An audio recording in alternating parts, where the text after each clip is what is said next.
When cutting glass tubing, the way that you want to do it is with the edge of the triangular file, and you want to apply direct pressure straight down and make one deep gouge. Now that gouge is going to be a weak spot.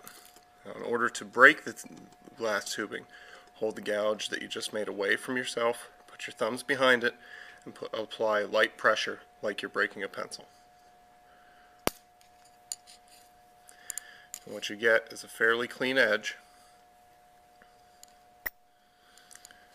but that edge is very sharp.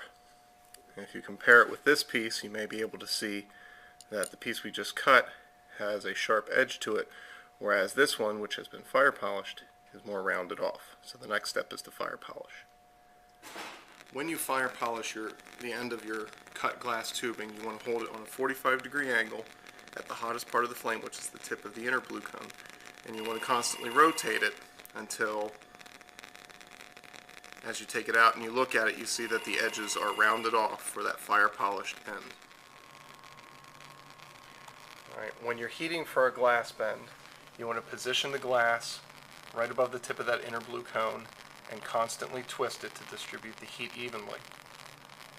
The longer you heat, the glass will begin to soften and you will actually see the glass start to sag a little bit.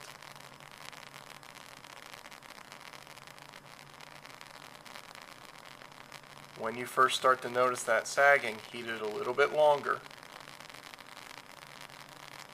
And then if you take it out of the heat and you can actually let gravity do the bend for you. And then when you're ready to let it cool, just set it down on an insulating pad and use the back of your hand above the glass to test to see if it's still hot. And usually it's going to take a couple of minutes before it's safe to touch. Now another type of bend is one where you can manually guide the glass instead of letting gravity alone do the work. So again, you start by heating the glass tubing at the spot where you want the bend to occur, and you watch for it to start to weaken, soften, and sag. And when you see that starting to happen, then you can take the tongs in one hand and you can guide the bend into the proper orientation. And you can also let gravity do some of the work as well.